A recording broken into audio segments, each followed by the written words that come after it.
안녕하세요. 오늘도 사연살롱을 찾아주셔서 감사합니다.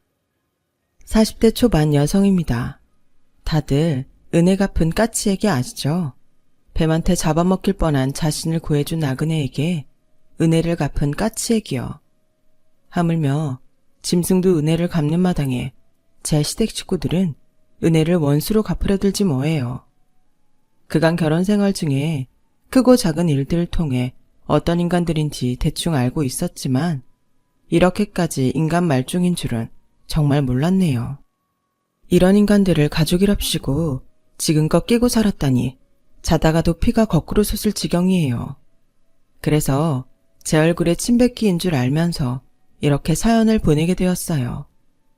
저는 일찍 부모님을 여의고 남동생과 단 둘이 살아와서 그런가 가족에 대한 목마름이 있었어요. 핑계라고 하실지는 모르겠지만 그래서 남편과 시댁 식구들을 쉽게 믿어버린 경향이 덜어 있었죠. 그래서 뒤늦게 후회하게 됐지만요. 저희 엄마는 제 남동생을 낳고 몇 년 뒤 세상을 떠나셨어요. 당시엔 뚜렷한 병명이 없었는데 엄마 증상을 떠올려 보면 임신 중독이 아니었을까 생각해요. 아빠는 유치원에 다니던 저와 3살 어린 제 동생을 친할머니한테 맡기고 일을 하셨어요. 출근길에 저희를 할머니한테 맡기고 저녁에 퇴근길에 저희 남매를 데리고 집으로 가곤 했어요. 당시 친할머니는 큰아빠 내외와 함께 살고 계셨는데 그래서 상황이 안 좋게 흘러갔어요. 큰엄마는 시어머니를 모시고 사는 것도 힘든데 졸지에 시동생 자식까지 떠맡게 되자 이렇게는 못 살겠다고 큰아빠한테 이혼을 하자고 했거든요. 그래서 보다 못한 할머니께서 저희 집에 들어와 사시면서 사건은 일단락 되었지만 그 일로 인해 아빠와 큰엄마는 사이가 어색해지고 말았어요. 솔직히 큰엄마 잘못은 아니었죠. 세상에 어떤 여자가 시어머니 외 시동생 자식들까지 떠맡고 싶겠어요. 그래서 아빠도 큰엄마한테 늘 미안한 마음을 가지고 있었어요. 큰엄마는 큰엄마대로 우리 집 형편을 뻔히 아는데도 내쫓은 것 같아 미안한 마음이 남아 있으셨던 것 같아요. 그러면서도 상황 때문에 자신만 못된 사람이 된 것 같아 억울하셨을 거고요. 그 사이에서 이러지도 저러지도 못했던 큰아빠도 마음이 불편하긴 마찬가지였나 봐요. 약주를 드신 날엔 꼭 저희 집에 찾아오시거나 전화를 걸어 미안하다는 말을 하셨거든요. 그럴 필요 없는데 말이죠. 그러다 제가 초등학교 2학년 무렵 큰 식구들이 중국으로 이민을 가게 되었어요. 큰아빠 직장이 중국 시장에 진출하면서 언제 다시 돌아온다는 기약도 없이 떠나게 된 거였죠. 아무튼 그렇게 친할머니와 함께 살게 된 우리 식구는 여느 평범한 가정처럼 살 수 있었어요. 단지 다른 게 있다면 엄마 역할을 친할머니가 대신하고 계시다는 것 뿐이었죠. 먼저 세상을 떠난 며느리 대신 아들과 손주들을 살뜰히 보살펴 주시던 할머니는 제가 고등학교 2학년에 올라가던 해 세상을 떠나셨어요. 한 달이 넘도록 감기가 떨어지지 않아 병원에 다니셨는데 연세가 많으신 탓에 폐렴으로 이어져 고생하시다가 결국 그렇게 되었죠. 아빠는 중국에 계신 큰아빠한테 친할머니 부고를 알렸는데 당시 중국에는 사스라는 전염병이 극성을 부리는 상황이라 큰집 식구들은 장례식에 참석할 수 없었어요. 그래서 할머니 빈소는 아빠와 저희 남매가 지킬 수밖에 없었죠. 늦은 밤 조문객들도 모두 돌아가고 썰렁한 장례식장에 덩그러니 남은 우리 식구는 할머니의 빈자리를 새삼 느낄 수 있었어요. 영정사진 속 환하게 웃고 계신 할머니 모습을 보니 당장이라도 어여들 와서 밥 먹어 이러시며 저희를 부르실 것만 같았어요. 우리 남매가 어릴 때부터 엄마 대신 돌봐주셨던 터라 그리움은 이루 말할 수 없었죠. 특히 남동생한테는 할머니와의 이별이 남달랐던 모양이에요. 평소 공부도 않고 날라리들과 어울려 다니던 남동생이 할머니가 돌아가신 이후로 완전히 달라졌거든요. 그동안 함께 몰려다니며 사고를 치던 친구들과 연락을 끊고 하루아침에 모범생으로 탈바꿈한 동생은 반에서 밑바닥 수준이었던 성적을 끌어올려 고등학교에 가고부터는 상위권에 들 정도가 되었어요. 꾸준히 성적이 오르더니 고3 때는 명문대를 노릴 정도로 전교 3등 안에 드는 기대주가 되었죠. 언젠가 동생한테 그렇게 공부를 열심히 하게 된 이유를 물었더니 동생이 그러더라고요. 할머니가 병원에 계실 때 밤에 몰래 찾아간 적이 있었어. 그때 할머니가 호흡도 제대로 못할 정도로 괴로워하시면서도 내 걱정부터 하시더라고. 우리 똥강아지 밥은 먹었냐고. 생사를 넘나드는 상황에 자신보다도 손주 밥 한 끼가 중요하신 분을 그동안 철없는 내가 괴롭혀왔다는 생각에 죄송해서 미칠 것 같았어. 그래서 그날 할머니한테 약속했어. 앞으로는 싸움질도 안 하고 공부도 열심히 하겠다고 말이야. 의사가 돼서 할머니 병 고쳐드릴 테니 그때까지만 기다려달라고 했는데 할머니도 나도 그 약속을 못 지켰네. 비록 할머니는 돌아가셨지만 망나니 손주가 마음을 다잡고 이후 명문대에 들어가게 됐으니 할머니는 끝까지 손주를 제대로 키우신 거나 진배 없죠. 할머니가 돌아가신 이후에는 제가 집안일을 도맡아 했어요. 남동생도 전과 달리 말썽을 부리지 않아서 그리 힘든 일은 없었지만 공부에만 신경 써도 모자랄 판에 집안일을 도맡아 하려니 성적이 떨어지는 건 어쩔 수 없었죠. 결국 저는 원하던 대학에 가지 못하고 전문대에 들어가게 되었어요. 마음 같아선 재수를 하고 싶었지만 그래봤자 달라질 건 없다는 생각이 들더라고요. 재수학원에 다니면서도 여전히 저는 집안 살림까지 맡아 해야 했으니까요. 그래서 욕심을 적기로 했어요. 정 공부가 더 하고 싶다면 그때 가서 학점은행을 통해 학점을 채워서 대학원에 가든지 아니면 편입을 하는 방법도 있으니까 안심이 됐거든요. 하지만 막상 전문대를 졸업하고 직장에 다니게 되니까 공부를 더 해야겠다는 생각은 안 들었어요. 눈앞에 닥친 업무를 해내는 게 더 시급했으니까요. 입사하고 몇 달이 지나자 슬슬 일이 손에 익기 시작했어요. 그러자 주변에 눈을 돌릴 여유도 생겼고 같은 부서 선배 주선으로 단체 소개팅에 나가기도 했죠. 소개팅에 나온 남자들은 하나같이 학벌이란 스펙이 좋더라고요. 그래서 그런가 다들 야망도 있고 입속도 밝은 편이었어요. 대놓고 연애 따로 결혼 따로라고 말하며 그 자리에 나온 여자들은 학벌이며 스펙이 자신들만 못하기 때문에 연애용에 불과하다는 뉘앙스를 풍기더라고요. 정말 재수없었어요. 그런데 업무 때문에 퇴근이 늦었다며 뒤늦게 합류한 남자가 있었는데 그 사람은 소개팅에 나온 남자들과는 결이 다르더라고요. 뭐랄까 사람을 대하는 게 진중하다랄까요? 종업원을 대하는 태도나 소개팅에 나온 여자들을 대하는 태도가 확실히 일행들과 달랐어요. 그렇다 보니 여자들의 관심은 단연 그 사람한테 쏠렸죠. 저 역시 그 사람이 마음에 들었지만 경쟁이 하도 치열해서 지레 포기한 채 시간이 흐르기만을 기다렸어요. 그렇게 술자리가 끝나고 다들 밖으로 나왔는데 글쎄 그 남자가 제게 집이 어디냐고 묻지 뭐예요. 괜찮으시다면 제가 모셔다 드릴게요. 차를 가져와서 술을 안 마셨거든요. 딱 찍어 저한테 말을 하자 함께 소개팅에 나갔던 여직원들이 저를 쏘아보더라고요. 회사에서 막내인 터라 눈치가 보여서 괜찮다고 사양을 했는데 그러지 말고 타고 가라며 제 손목을 잡곤 차에 태웠어요. 솔직히 싫지 않더라고요. 여직원들의 부러움 가득한 눈빛을 받으며 차에 탄 저는 뜻밖의 말을 들었어요. 사실 처음부터 예지씨가 마음에 들었어요. 그래서 티도 많이 냈는데 눈치 못 챘어요. 일부러 예지씨 데려다 주려고 술도 안 마셨는데 몰랐죠.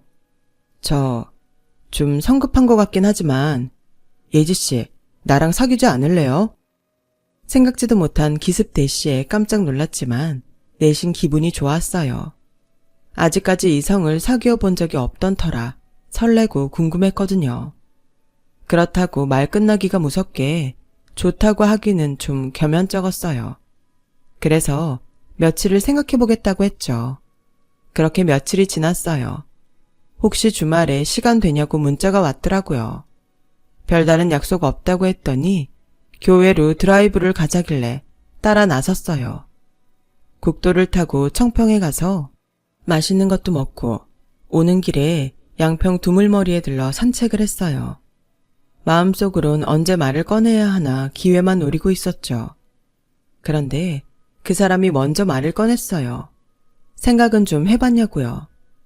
그래서 사귀자고 말했죠.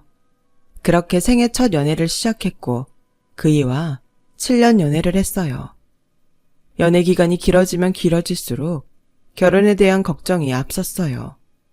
부모님이 모두 안 계신 데다 제겐 돌봐야 할 남동생이 있었으니까요. 그러던 어느 날 드디어 남자친구가 결혼 얘기를 꺼냈어요. 둘 다 나이도 찼고 생활력도 갖추게 됐으니 슬슬 결혼을 준비하는 게 어떻겠냐고요. 제가 선뜻 대답을 못하자 결혼 못할 이유라도 있냐고 묻더라고요. 저희 부모님 제사 때도 늘 참석해주고 남동생이 군에 있을 때 같이 면회도 갔던 터라 저희 집 사정을 잘 아는 남자친구는 그 외에 자신이 모르는 비밀이 있느냐고 물었죠. 바로 그게 문제야. 자기는 이해해줄지 모르지만 자기 부모님은 다를 테니까. 부모님 없는 것도 못마땅하실 텐데 남동생까지 데리고 시집을 갈 수는 없는 거잖아. 난 또 뭐라고. 그런 거라면 걱정할 거 없어. 우리 부모님도 자기 처지 다 알고 계시니까. 그리고 우리 부모님은 그런 걸로 트집 잡을 분들 아니야. 자기도 만나보면 알 거야. 그 말을 다 믿었던 건 아니지만 그래도 조금은 기대를 했던 것도 사실이에요. 그래서 인사를 드리러 찾아갔죠. 남자친구 말대로 부모님 문제나 남동생 일로 딱히 딴지를 걸지는 않으셨어요. 하지만 뭐랄까 썩 반기는 분위기도 아니었죠. 우리가 니들한테 해줄 건 없다. 그래도 결혼을 하려거든 해라. 는 듯 무심하고 심드렁한 반응이셨어요. 어떻게 자식 혼 사이에 이렇게 관심이 없을 수 있을까 싶을 정도였죠.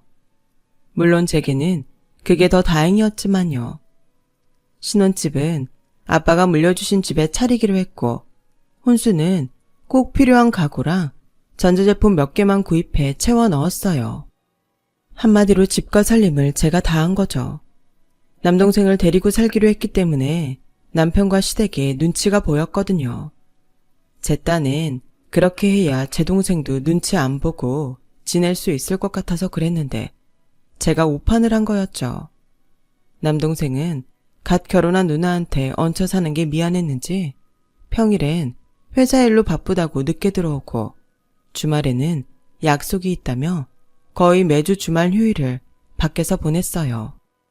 나중에 알게 된 거지만 매형 눈치가 보여서 일부러 밖에서 시간을 보냈던 거였더라고요. 남동생이 그렇게까지 배려를 해주는데도 시댁 식구들은 저희 집에 올 때마다 남동생은 장가갈 생각도 안 하냐고 은근히 압박을 했어요. 명절엔 특히 괜한 트지까지 잡았어요. 네 동생은 장가 안 간다니? 나이가 어린 것도 아니고 철이 없는 것도 아닌데 언제까지 매형 집에 얹혀 살겠다니? 사람이 양심이 있어야지. 오늘만 해도 그렇다. 네 동생만 아니면 한 며칠 여기서 푹 쉬었다 가면 좀 좋아? 명절에 네 동생 혼자 두게 했다고 흉볼까봐 겁나서 내가 니들 보고 더 있다 가란 말도 못하겠다. 누가 상전인지 모르겠어 정말. 말끝마다 내 동생이 당신 아들 집에 얹혀 산다 그러시는데 정말 어이가 없었어요. 누가 누구 집에 얹혀 사는지 당신들이 더 잘 알면서 왜 말을 그렇게 하나 몰라요? 시어머니는 그렇다 치고 시누이까지 마치 자기가 있어야 할 자리에 제 동생이 염치 없게 자리 차지하고 있는 것처럼 말했어요. 세연이 동생은 언제까지 오빠 집에서 살 거래요? 나 요즘 출퇴근하느라 힘들어 죽겠어요.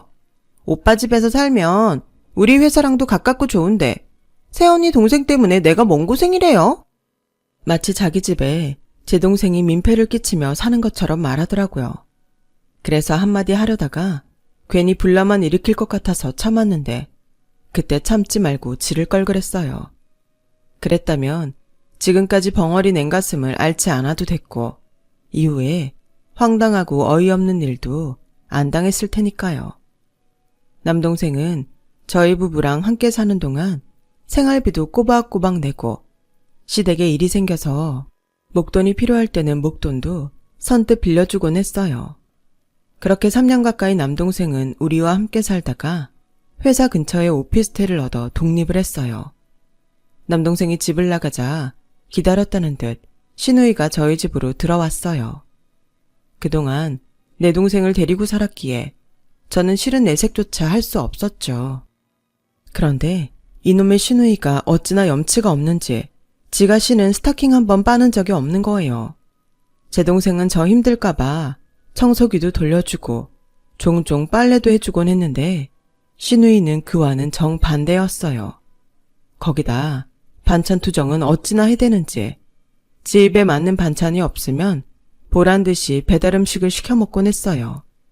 그리고는 매번 시어머니한테 전화해 제가 밥도 제대로 안 준다고 없는 말까지 지어서 해댔죠.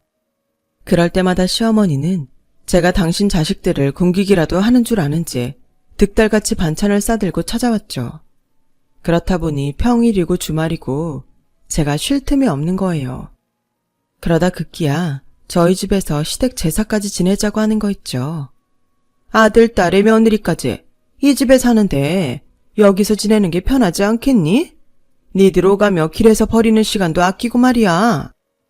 하지만 어머님, 저희 집에서는 친정 부모님이랑 할머니 제사를 지내고 있는걸요. 한 집에서 양가 제사를 지낼 수는 없는 거잖아요. 그랬더니 버럭 화를 내시는 거예요. 얘, 정말 웃기는 애네? 네 부모 제사를 왜 내 아들 집에서 지내니? 넌 이제 우리 집 사람이야. 시집 왔으면 시집 제사를 지내야지. 왜 친정 제사를 네가 지내? 지낼 거면 네 남동생이 지내야지.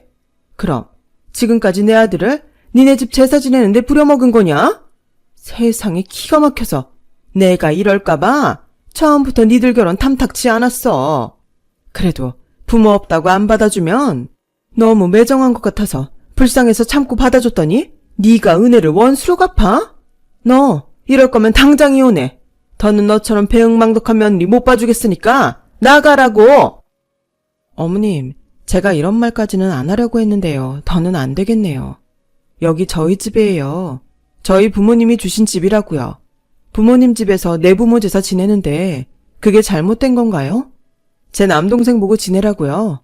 네, 그래서 제 남동생이랑 이 집에서 제사 지내왔는데 어머님이 제 동생 내보내라고 하신 거잖아요. 그래놓고 이제 여기서 내 부모 제사도 지내지 말라고요? 그럼 제 부모님 제사는 도대체 어디서 지내란 말씀이세요? 정말 너무하시네요. 그동안 참았던 서름이 터져서 눈물이 그치지 않았어요. 그랬더니 오히려 시누이가 코웃음을 치며 그러지 뭐예요. 언니, 지금 뭐 하는 짓이에요? 지금 언니 집이니까 언니 마음대로 하겠다고 선전포고하는 거예요? 남녀가 결혼을 했으면 결혼 전에 있던 재산은 공동 소유가 되는 건 당연한데 이제 와서 생색이라도 내겠다는 거예요? 그리고 애초에 언니 부모님이 일찍 돌아가시지만 않았으면 이렇게 큰 소리 날 일은 없는 거잖아요.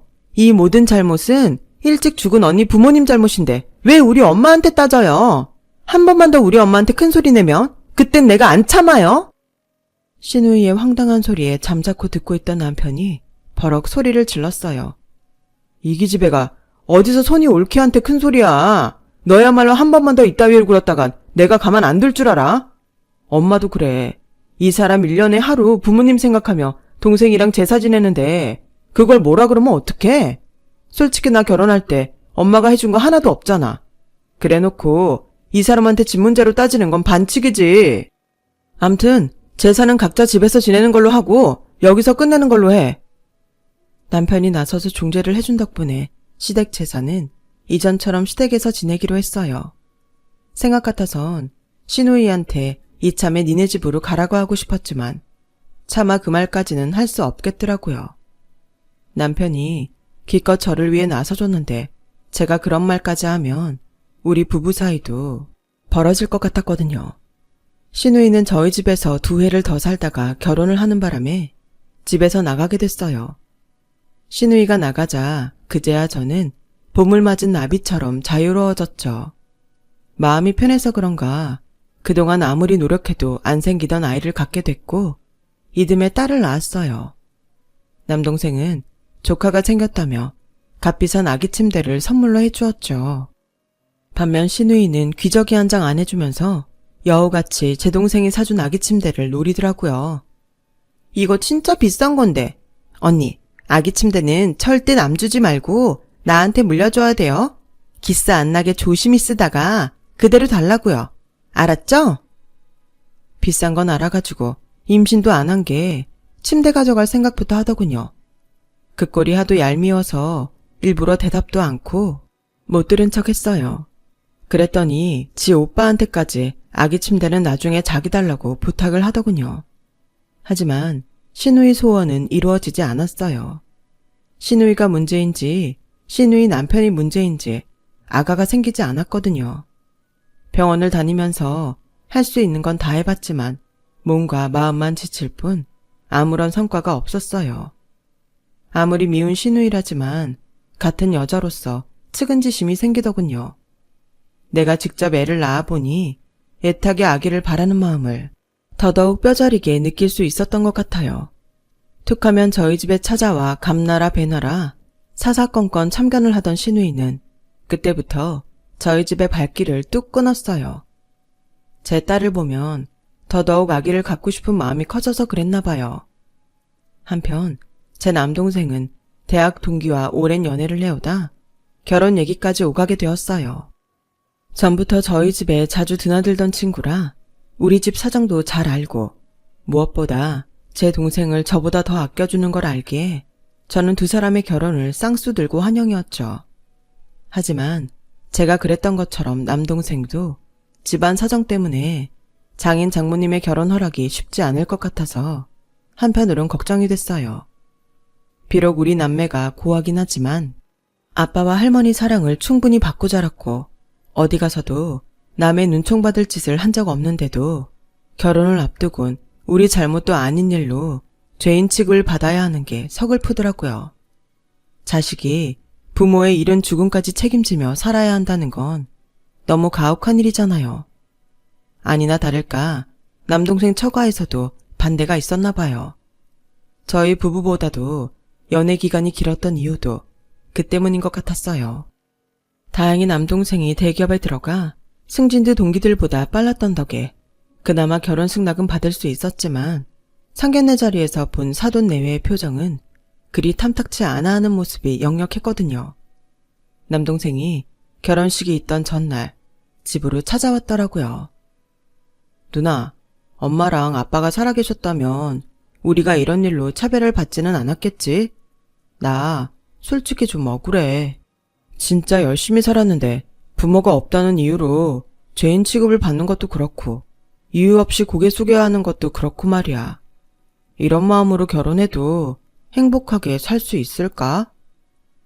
저는 동생의 물음에 선뜻 그렇다는 대답을 할 수 없었어요. 제가 결혼해서 살아보니 결혼한 이후에도 달라지는 건 없었으니까요. 여전히 저는 시댁의 죄인이고 내 잘못이 아니어도 억울하게 당하고 살고 있으니까요. 그러니까 결혼만 하면 끝나는 게 아니라 결혼을 기점으로 시작되는 거란 걸 차마 말할 수 없었죠. 다음 날 남동생은 언제 그런 고민을 했나 싶을 정도로 쌩쌩한 얼굴로 식장에 들어섰어요. 부모님 대신 남편과 함께 혼주석을 지키던 저는 그런 동생을 보니 눈시울이 뜨거워졌어요. 좋은 날인데 웃어야 되는데 좀처럼 웃음이 나오지 않았죠. 그래도 올케가 내 동생을 아껴주니 그나마 다행이란 생각을 했어요. 그렇게 눈물의 결혼식이 끝나고 동생 내외는 허니문카에 올랐어요. 서울 모처 호텔에서 하룻밤을 보내고 다음날 아침 공항으로 가기로 했죠.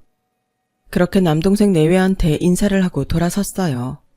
집에 오는 길에 딸아이가 키즈카페에 가자고 하도 조르는 바람에 남편은 저만 집 앞에 내려주고 딸아이와 함께 키즈카페로 향했어요. 그렇게 저 혼자 집에 돌아와 막 소파에 누우려는 그때 초인종이 울리지 뭐예요. 지친 몸을 일으켜 인터폰 화면을 보니 시어머니랑 시누이가 찾아왔더라고요. 제 동생 결혼식에도 안 왔으면서 먼 바람이 불어 집까지 찾아왔나 했죠. 그랬더니 글쎄. 네? 동생 축의금을 내놓으라고요? 아니, 왜요? 얘 또 정색하는 것 좀 봐라.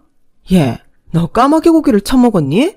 니들 결혼하고 신혼 때부터 내 아들이 네 동생 데리고 살아준 거 기억 안 나? 짐승도 은혜는 갚을 줄 안다는데? 그동안 먹이고 재워준 은혜는 갚아야 하는 게 인지상정 아니니? 잔말 말고 축의금에서 절반은 내놔라. 내가 네 동생이 이 집에 사는 동안 내 아들 보고 싶어도 마음대로 드나들지도 못했어. 너도 그렇다. 내 아들이 벌어온 돈으로 네 동생 먹이고 재웠으면 내가 이런 말 안 해도 네가 먼저 어머님 그동안 제 동생 돌봐주신 은혜도 있고 하니 이 돈은 어머님이 받으세요. 이래야 정상 아니니? 이걸 꼭 내 입으로 말할 때까지 입 꾹 다물고 쌩 까느냐고. 암튼 긴 말 안 하겠다. 난 괘씸해서라도 그 돈 꼭 받아야 되겠으니까 네 동생한테 전화해라. 네가 안 하면 내가 하리? 황당한 그 말에 말문이 막히더군요. 그런데 하필 그때 제 동생한테 전화가 왔지 뭐예요. 신혼여행 다녀올 때까지 축의금을 맡아달라며 올케랑 여기로 오는 중이니 어디 가지 말고 있으라고요. 어차피 가서 쓸 돈은 미리 환전을 해뒀고 비상시에 쓸 카드도 있으니 괜히 짐만 된다나요? 그래서 이따 내가 직접 호텔로 갈 테니 오지 말라고 말하려는데 옆에서 통화 내용을 듣고 있던 신우이가 제 휴대폰을 뺏었어요. 그리곤 전화를 끊어버렸죠. 잘 됐네. 돈 가지고 온다니까 당사자한테 돈 받으면 되겠네. 엄마, 사돈총각이 지금 돈 가지고 여기로 온대. 바로 받을 수 있겠어. 염치 없는 모녀가 아주 돈독이 올라선 눈에 불을 켜고 제 동생을 기다리는데 아무리 등 떠밀고 가라고 해도 꿈쩍도 않지 뭐예요. 그러는 사이 남동생 내외가 도착했고 집안에서 벌어지는 꼴사나운 모습을 올케한 때까지 고스란히 보이게 됐어요. 시어머니는 빚받으러 온 빚쟁이 마냥 제 동생을 향해 삿대질까지 해가며 돈 내놓으라고 소리쳤어요. 처음엔 점잖게 말로 풀어가려던 남동생은 아나무인격으로 달려드는 두 모녀한테 질려 급기야 소리쳤어요. 제발 그만 좀 하세요. 아무리 사돈어른이지만 자꾸 이렇게 말도 안 되는 소리 하시면 안 참습니다. 그러자 신우이가 달려들었어요. 안 참으면 어쩔 건데? 내 오빠 등골 빼서 먹고 살았으면 최소한 고맙다는 인사는 못할 망정 왜 우리 엄마한테 큰 소리야? 보고 배운 게 없으니 이 모양이지. 이래서 부모 없이 자란 사람은 어디가 티가 나도 나는 법이라니까? 순간 신우이 말에 뚜껑이 확 열렸어요.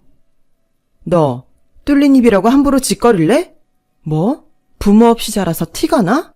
그러는 너는 잘난 부모도 있으면서 꼬라지가 왜 그 모양인데? 싸가지도 없고 예의도 없고 심지어 염치도 없잖아. 내 동생이 네 오빠 등골 빼먹었다고? 얘 지나가는 개가 다 웃겠다. 누가 누구 등골을 빼먹었는데? 어머니도 그래요. 툭하면 내 동생이 어머님 아들 집에 얹혀 살았다고 하는데 뭘 좀 제대로 알고 말하세요. 이 집 우리 부모님이 주신 우리 남매 집이에요. 당신 아들 집이 아니라. 내가 수없이 말했는데도 말도 안 되는 트집 잡아가며 돈 뜯어내려는 이유 내가 모를 것 같아요? 잘난 어머님 딸 애 못 낳아서 이혼당하니까 먹고 살 돈 만들어주려고 이러는 거잖아요. 어머님 아들 있을 때 못 오겠던가요? 창피해서 못 오겠더냐고요. 그래서 만만한 저 혼자 있을 때만 찾아와서 이렇게 사람 속을 뒤집어 놓는 거냐고요. 그동안 나한테 이러는 건 참아왔지만 내 동생한테까지 이러면 나도 못 참죠. 어머님이 선을 넘은 거예요. 그렇게 돈돈 하시니까 제가 제대로 돈 정리해드리죠. 아가씨 결혼할 때 그이가 3천만 원 해줬죠. 그중 2천만 원은 내 동생이 빌려준 거였어요. 아가씨 결혼식 끝나면 축의금에서 준다고 해놓곤 몇 년이 지나도록 안 주길래 내 월급으로 갚았다고요. 그러니까 그 돈 당장 돌려주세요. 그뿐인가요? 당신 아들이 그동안 내 부모님 집에서 돈 한 푼 안 내고 살았던 것도 월세 쳐서 갚아주세요. 아, 어머님 딸도 여기서 2년 넘게 살았으니 그 돈도 주셔야겠네요. 신혼살림 차릴 때 가구며 전자제품도 다 내 돈으로 했으니까 사용료도 받아야겠지만 그건 대승적 차원에서 내가 DC해 드릴게요. 툭하면 마치 제가 어머님 아들 등골 빼먹고 사는 것처럼 말씀하시는데요.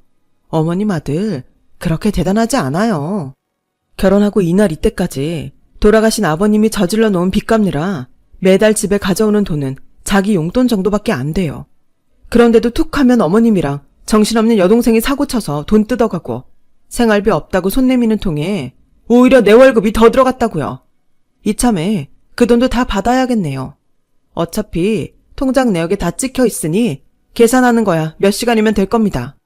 정리되는 대로 바로 문자 보낼 테니 어디 가서 돈을 빌리든 돈을 훔치든 돈 마련해 두는 게 좋을 겁니다.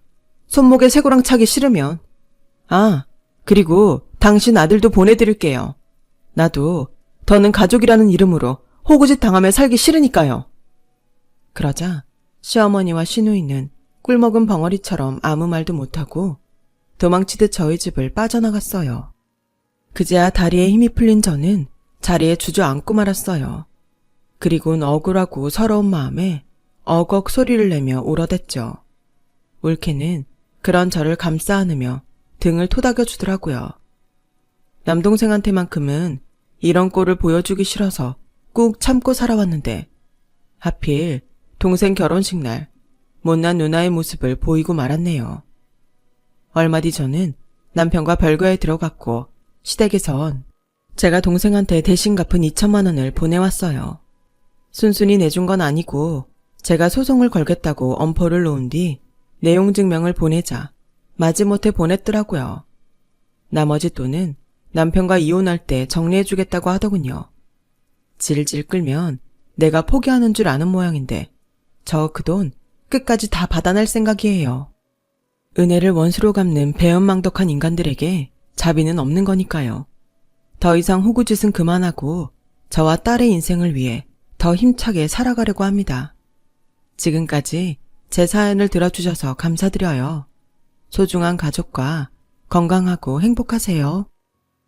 여러분, 사연 댓글에 응원과 현명한 조언 부탁드려요. 좋아요와 구독은 저에게 큰 힘이 됩니다. 오늘도 좋은 일 가득하세요.